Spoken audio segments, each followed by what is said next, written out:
G'day legends, I hope that you're having a fantastic day and so far an even better weekend. Now today, as always, we actually don't have that much to go over today, but we do have some interesting bits and pieces. We need to look at a large Ukrainian drone attack overnight and the results from this. We'll also talk about maps and where things are moving and some very interesting areas as well. We need to talk about total casualties and some discrepancies in the counts. We need to look at new weapon. Of course, another Fab 3000 has been dropped. We'll look at what Nigel Farage has said, and we will have a look at some footage of some close air support and talk about how this may become more relevant. But what does it tell us as well about what's happening on the front line? So look, where I want to start is with some drones and weapon systems. So overnight, Ukraine launched a very large drone attack towards Russia, oil depots, and military facilities as well. Now, from the footage we have so far, it does look like a lot of these have been intercepted. Now, Rybar reports, so Russian sources report, that 114 drones, including both drone boats and airborne drones, went in the direction of multiple targets in both occupied Crimea and Russia, and that the majority, if not all, were intercepted. Now, we know definitely not all were intercepted because there were some targets hit, but what we have from the hits, it is inconclusive of how much actual damage then there was. In this, we'll talk about a Russian chopper that has gone down reportedly from friendly fire as well, but we'll work our way through. So this was from the General Staff of the Armed Forces of Ukraine. Ukraine successfully hit a number of facilities, the oil refining industry, and other important targets of the Russian Federation.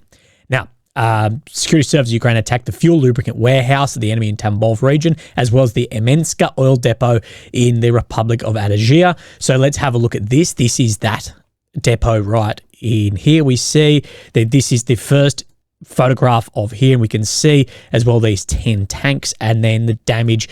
So no damage to the oil storage here, just some fire or damage caused to maybe a warehouse and some shipping containers here. To my eye, these look like containers or maybe trucks or some storage, but I think the main target here would have been that storage. So I think that's limited on the damage there from my untrained eye of this.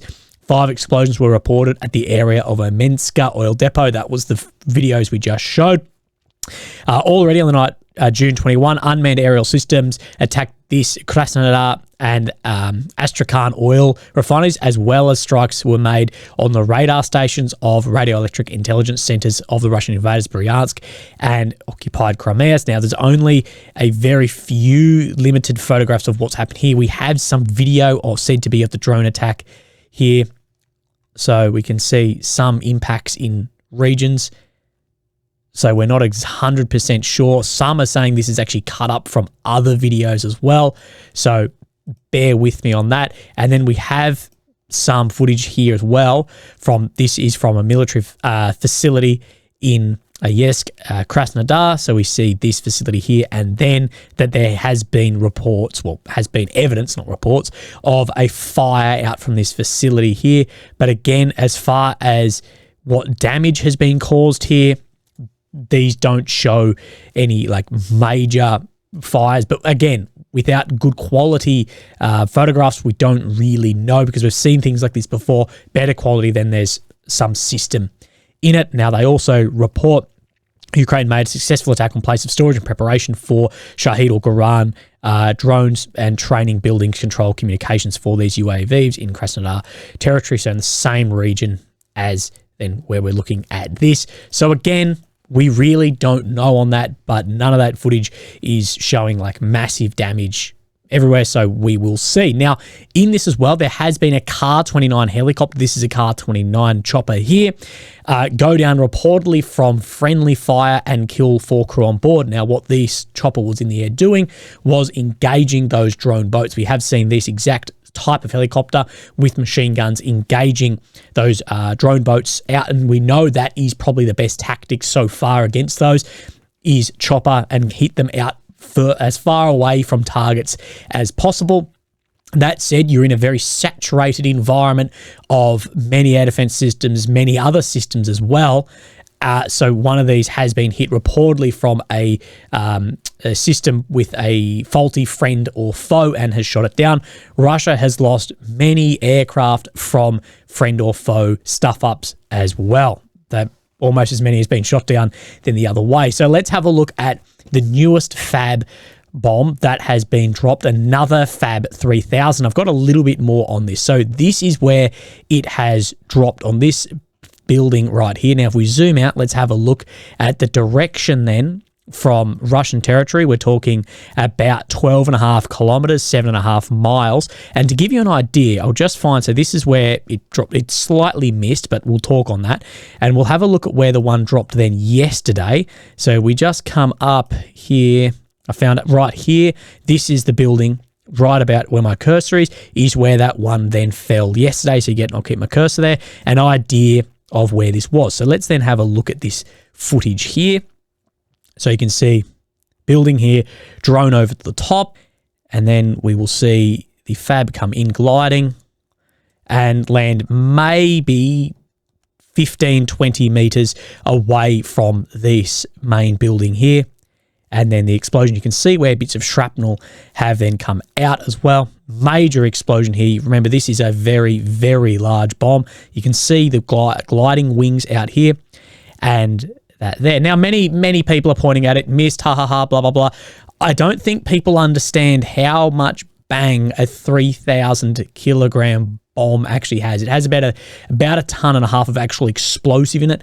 That is a hell of a lot. Like, unbelievable amounts. The overpressure that can run down hallways, shatter windows and organs and all of this are in any immediate facility here is crazy. And that's not even taking into account the amount of shrapnel as well. So yes, the exact target we're presuming was then this building, but if you're in this building here or over here, you're getting injured at best. Like, yeah, it is a miss.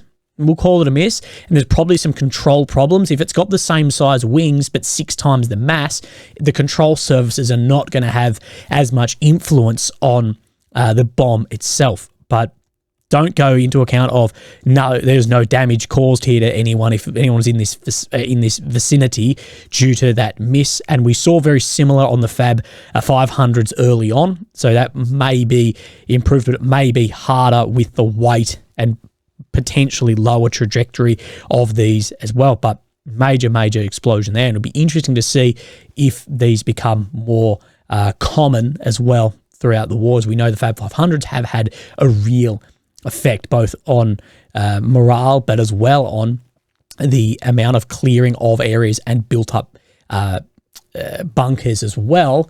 And these larger ones for basements, bunkers will absolutely have more effect. And as we spoke yesterday, the effect on the psychological aspect of these too. Now, there's been a lot of talk about what is actually dropping these. And I said yesterday, I believe it would be a Su-34 because I don't believe the Russia would want to put one of their Tu long-range strategic bombers in this close to Ukraine because they don't make those anymore. We know the UAC is still making Su-34s, and a Su-34 has a much sharper turning radius to then get back out into safety. So this is something I found here that shows that a FAB 3000 would fit on the belly pylon of a Su-34 here, and that Su-34, I found this as well, can carry these are 6,000 pounds, so just under 3 tons, but 3 of these external fuel tanks too. So the weight is not a problem. The size is not a problem. And as well, the replacement of these, well, Russia's not replacing Tu-22's aircraft. So I believe most likely it's from a Su-34 dropping those. They're the ones we've seen drop the absolute majority of the glide bombs so far. Now, let's talk some maps. Now, let's come up into Vovchansk. Oh, let me actually show you where we are. Of course, this is Ukraine, the center, the capital of Kyiv. Red areas occupied since 22, purple since 2014, green areas where Russia has been and has either been pushed out or withdrawn. Blue is that, but within 2 weeks. Now, a lot of eyes are up here on Vovchansk. Now, what I can't get, this map today and yesterday wouldn't work on the satellite imagery. Let me see if it'll work now. no, it's just not working for me, so we're just going to have to go with it. It's a bit harder to see, but we can see like the Vovcha River through here still showing a disconnect or a dislocation between the Russian forces here and here, but that's been now for a week. If there were 400 guys trapped in here with no resupply getting hit, this would have fallen by now in such a small area, but this map doesn't show any changes here, but we do have a lot of other maps showing changes in this direction and Ukrainian advancement into here. So if we then have a look on the Noel reports map here, just to sort of line this up, now, it is showing that this is the area right in here where that Russian dislocation is, that is now cleared by Ukrainian forces, as well as they've made new ground up into the center of Vovchansk as well. So if we get a better look, see where this area is, this is this same area. So it's saying clearing right down to this road, these blocks in here, and has pushed the Russians back further. Interestingly, that the MOD deep state map, the deep state has a lot to do with the MOD, hasn't updated this. It's also showing more ground as well just to the east. If we have a look, if we zoom in one, get a better look at where the Vovcha runs and where this road runs here, that it's showing that Ukraine has cleared more territory onto the other side here as well, but he's also showing this red zone, which we know this map updated a couple of days, out to this eastern side as well. So again, Surak doesn't have a map update here. It's hard to know, incredibly hard to know what is going on in and around Vovchansk, but we know there's been a major commitment of Ukrainian forces to push back the Russians in here. We have spoken about that in this time of attritional war with Ukraine, with having a shell shortage problem that's still ongoing, still trying to be fixed as it was artificially decreased, as well as manpower issues. Going on offensives at this time may not be the best idea,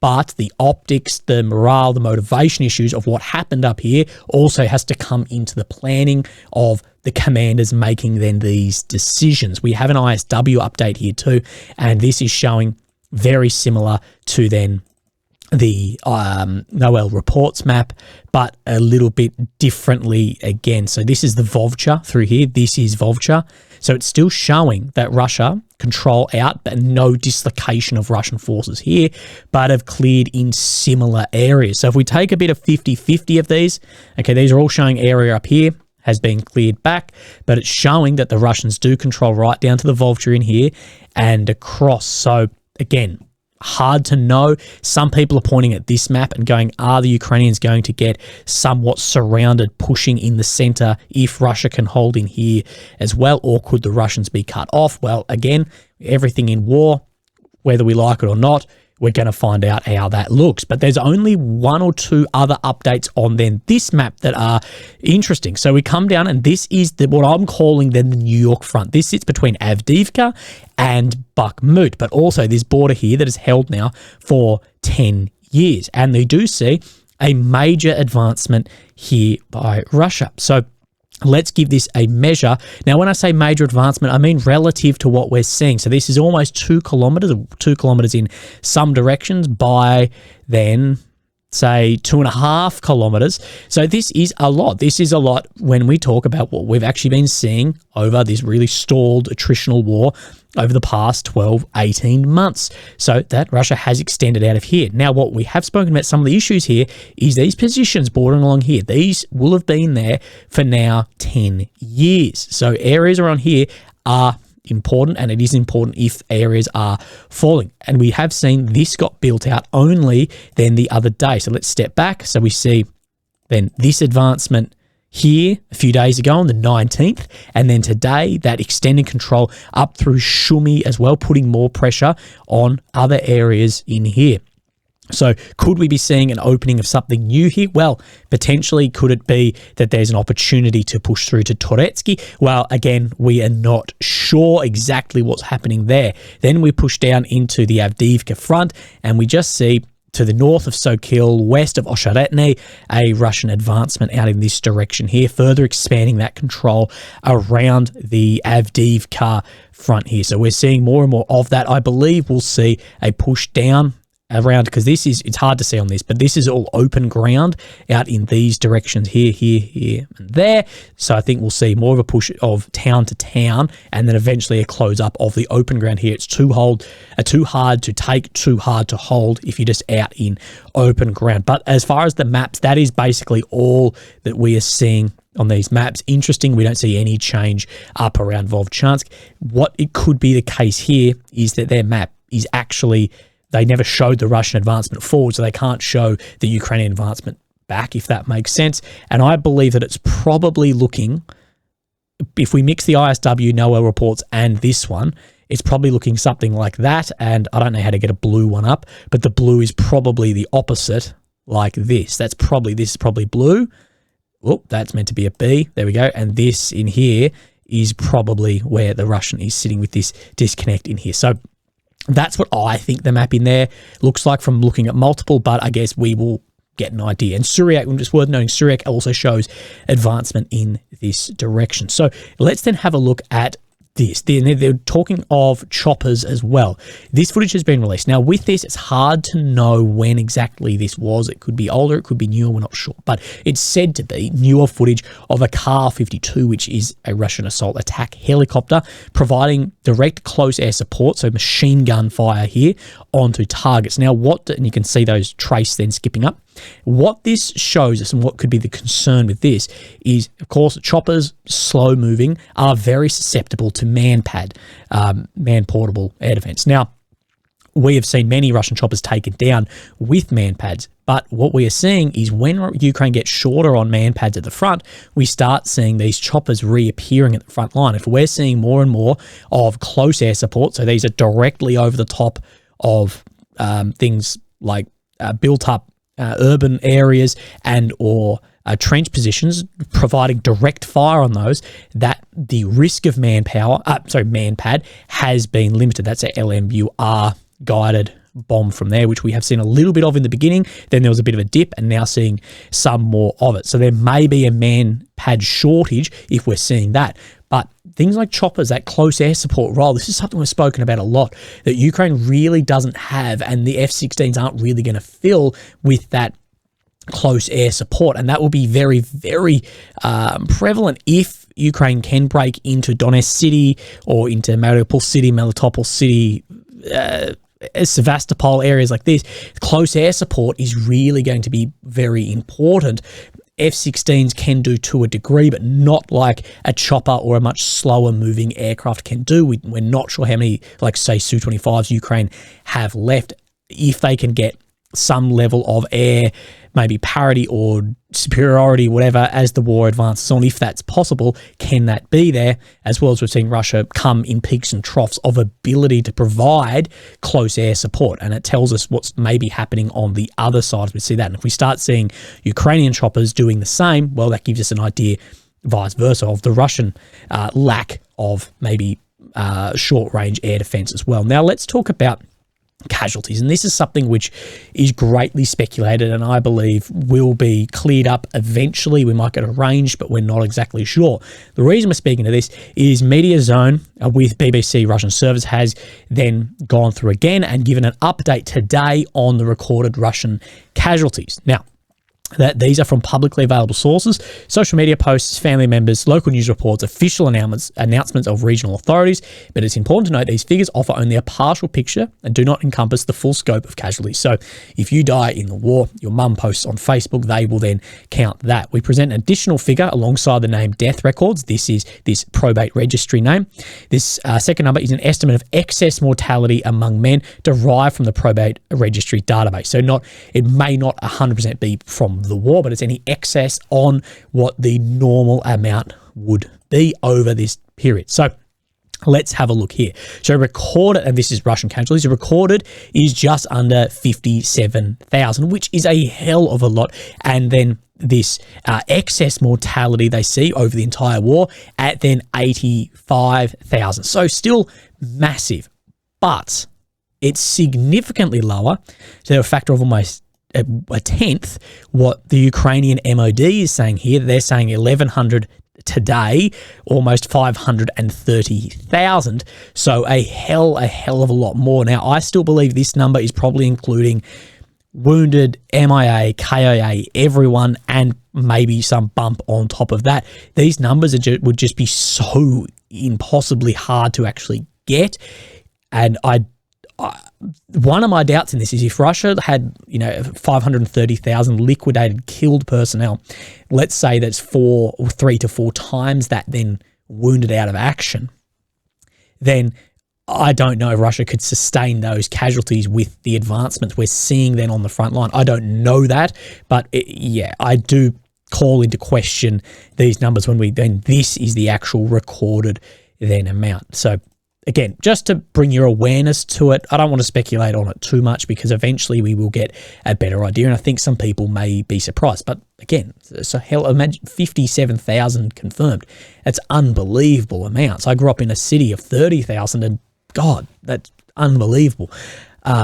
We know that they do, on the other side, there's a UA losses one that's about 46,000, I believe. So, the losses in this war have been unbelievably high. And one thing that I talk about a bit is no matter which side ends up victorious, I don't know if we'll have a victorious side in this because I don't know the achievableness of the goals set here, but that those casualties will skyrocket either way. Now, let's have a look at what Nigel Farage has said. Of course, he's come back into the fold a lot with running for positions of administration in the UK as well. But he's said that the EU and NATO have provoked the Russian invasion of Ukraine by expanding eastwards. Now, he stated that his admiration for Vladimir Putin said he disliked the president personally, but admired him as a political operator because of the extent of his control over Russia. On why Putin invaded Ukraine, Farage has said, I stood up in the European Parliament in 2014 and I said, there will be a war in Ukraine. Why did I say it? It was obvious to me that the ever eastward expansion of NATO and the European Union was giving this man a reason to say, they're coming for us again and go to war. So giving Putin a justification to his people, to his command, to then go to war with that expansion then eastwards. He added, we provoked this war. Of course it was his fault. He's used what we've done as an excuse. Now, the Conservatives, Labor and Liberal Democrats have long accused Farage of being an apologist for the Russian president. James Cleverly, the Home Secretary, criticised Farage's comments, saying he was echoing Putin's vile justification for the brutal invasion of Ukraine. I don't see it the way James here sees it. Farage has said that there was a opportunity given to Putin to then be able to sell the war, if that makes sense. Ben Wallace, from a Reform leader, was voicing sympathy to someone who deployed nerve agents on the street of Britain. We know there was an attack with, it was in my head just then, Novichok in UK, in London as well, from, we presume, one of the services, one of the intelligence services of Russia. But again, this is interesting to see, and Farage, from what I'm seeing on social media, is getting a lot of support, and reading comments on this, a lot of people are both ways, but it is interesting. Now, selling the war. Okay, let's talk about this. He's, what did he say? Giving this man a reason. Or I just want to talk about compromise for a second. Say if there was sort of some negotiating process, whatever, that I actually believe it would be a lot easier for Russia to sell a compromise to end the war to both the Russian armed forces and the Russian people than it would be for Ukraine. Ukraine has been stern, hasn't wavered at all from the goal is the complete liberation of all the 1991 borders, Crimea, Donetsk, Luhansk. So anything below that will be seen as a failure and potentially not accepted, where Russia's goals have been a little bit more broad, that if they walk away with anything then here in a negotiation could be sold as a win. So I think that is interesting, and that is something that could play into what we see happen after the war in politics, public opinion, all of that. Anyway, legends, I hope that you have a fantastic day, and I'll speak to you tomorrow. Thank you. Bye-bye.